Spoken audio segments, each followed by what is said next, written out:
PM Modi के दिल की राख कुरेद मत, उसे मुस्कुरा के हवा न दे। अरे पीएम मोदी के पास अभी भी पासवान का बेटा चिराग है।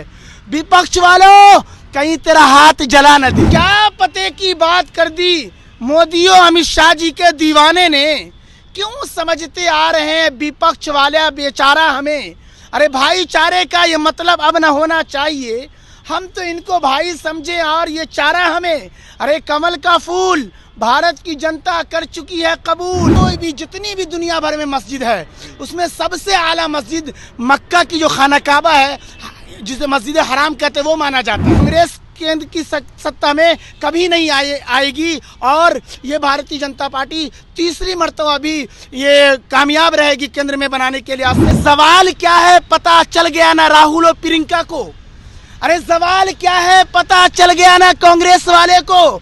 बड़े गुरूर से निकले थे भारतीय जनता पार्टी अब मोदी और अमित शाह जी के मुकाबले को। 2024 लोकसभा चुनाव पास में है, ऐसे में इंडिया गठबंधन के द्वारा कई सारे दावे किए जा रहे हैं। बीते दिनों दिल्ली में चौथी बैठक इंडिया गठबंधन के द्वारा की गई थी। कहा अब ये जा रहा है कि जिस तरीके से 24 चुनाव है उसको देखते हुए एनडीए का पूरे देश से सफाया कर देंगे इंडिया गठबंधन वाले। तो वहीं देखा जाए तो विजयी पूरे कहीं ना कहीं पूर्ण बहुमत के साथ प्राप्त करेंगे। हमारे साथ बात करने के लिए ऐसे में मौलाना आसिम है, जुड़ेंगे, बात करेंगे। आसिम, कैसे इस 24 चुनाव को देख रहे हैं, इस इंडिया गठबंधन वालों की बैठक को देख रहे हैं और दावों को?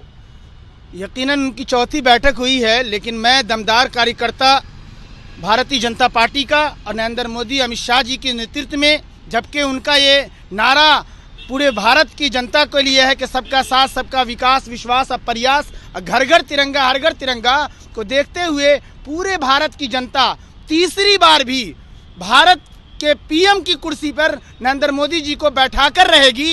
इस तरीके से आप समझिए, मैं आपके माध्यम से कहना चाहता हूं कि जिस तरीके से डॉन 1, डॉन 2, डॉन 3 फिल्म किसी ने देखा है, दबंग 1, दबंग 2, दबंग 3 फिल्म भी देखा है होगा आपने। इन तीनों तरीके से मैं आप समझाना चाहता हूं कि नरेंद्र मोदी जी ने डॉन 1 और दबंग 1, डॉन 2 और दबंग 2 बना चुके हैं, यानी 14 से 19 और 19 से ये 24 तक, और फिर उस तरीके से ये अभी जो है दबंग 3 और डॉन 3 बनाने जा रहे हैं। और उसका man leader, man hero Bharatiya Janata party का नरेंद्र मोदी जी है। और इस वक्त पूरी दुनिया सलाम करती है और हमें ऐसे लीडर पर या ऐसे पीएम पर पूरे भारत की जनता को गर्व है। तीसरी मर्तबा भी कन्फर्म है। मैं एक रुबाई आपके माध्यम से देना चाहता हूं, विपक्ष वाले तक पहुंचाइएगा कि क्या पते की बात कह दी भारतीय जनता पार्टी के दमदार कार्यकर्ता ने। क्या पते की बात कर दी मोदी और अमित शाह जी के दीवाने ने। क्यों समझते आ रहे हैं विपक्ष वाले बेचारा हमें। अरे भाईचारे का ये मतलब अब न होना चाहिए। हम तो इनको भाई समझे और ये चारा हमें। अरे कमल का फूल भारत की जनता कर चुकी है कबूल।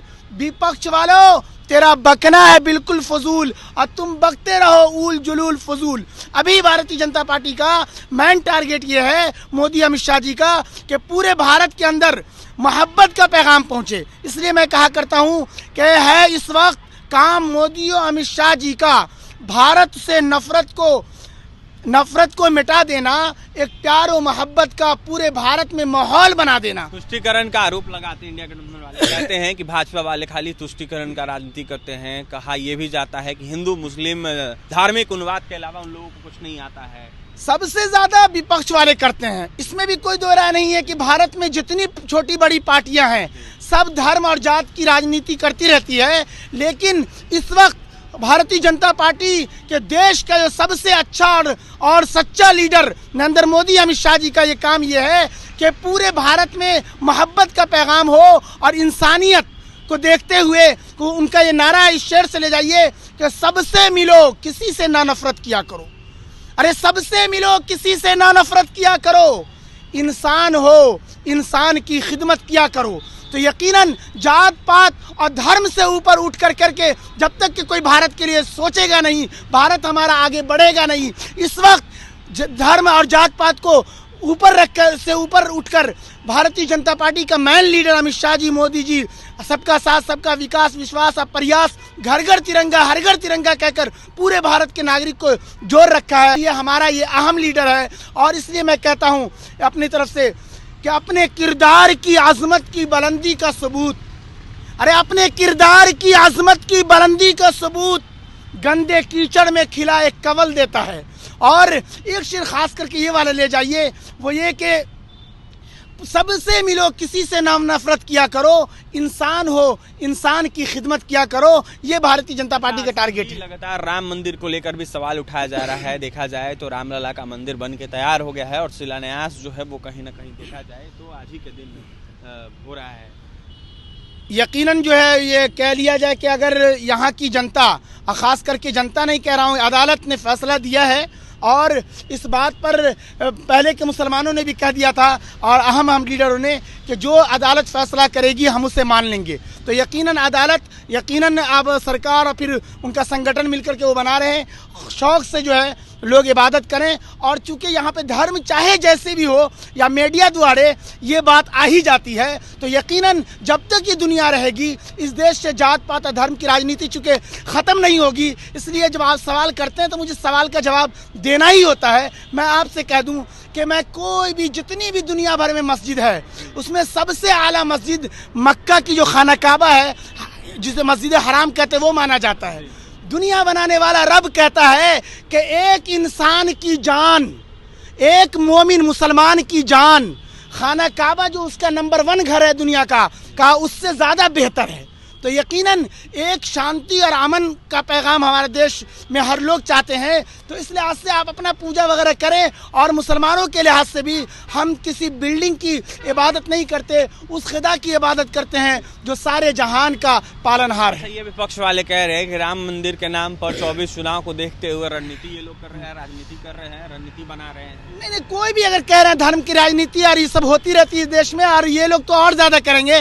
विपक्ष वाले को, कांग्रेस को कहिए कि कांग्रेस कभी आप ख्वाब न देखे केंद्र की सत्ता में। कांग्रेस केंद्र की सत्ता में कभी नहीं आएगी और ये भारतीय जनता पार्टी तीसरी मर्तबा भी ये कामयाब रहेगी केंद्र में बनाने के लिहाज से। इसलिए कांग्रेस तो खैर नहीं, विपक्ष का बाद में चल के कोई ऐसा गुल ईश्वर खुदा की तरफ से चल खिल जाए वो एक अलग चीज़ है, लेकिन कन्फर्म रहे कांग्रेस कि हरगिज़ भारत की सत्ता में अब वो वापसी उसकी नहीं होगी। मेरी तरफ से ये 2 शेर कि जवाल क्या है पता चल गया ना राहुल और प्रियंका को, अरे जवाल क्या है पता चल गया ना कांग्रेस वाले को। बड़े गुरूर से निकले थे भारतीय जनता पार्टी अब मोदी और अमित शाह जी के मुकाबले को। एक शेर बिहार में आप खड़े हैं तो एक शेर मेरी तरफ से ले जाइए, विपक्ष वाले को कहिएगा। अक्सर मैं कहा करता हूं कि पीएम मोदी के दिल की राख कुरेद मत, पीएम मोदी के दिल की राख कुरेद मत, उसे मुस्कुरा के हवा न दे। अरे पीएम मोदी के पास अभी भी पासवान का बेटा चिराग है। विपक्ष वालों कहीं तेरा हाथ जला न दे। देखिए, पासवान का बेटा चिराग है और विपक्ष वालों जो बिहार के हैं आपका हाथ जल सकता है, क्योंकि चिराग है बीजेपी के साथ, एनडीए के साथ और नरेंद्र मोदी के साथ। ऐसे में सपना देखना छोड़ दें एनडीए गठबंधन को देखते हुए इंडिया गठबंधन वाले, और इंडिया गठबंधन वालों को कहीं ना कहीं कुछ नहीं मिलेगा आने वाले 24 के चुनाव में, मोहम्मद आसिम का दावा है। तो वहीं क्या कुछ कह रहे थे नरेंद्र मोदी के कहीं ना कहीं कार्यकर्ता, बीजेपी के कार्यकर्ता मोहम्मद आसिम, आपने सुना है। अब देखने वाली बात है होगी 24 में किसकी जीत होती है। और भी तमाम खबरों के लिए NBC 24 के साथ बने रहे। बहुत बहुत धन्यवाद।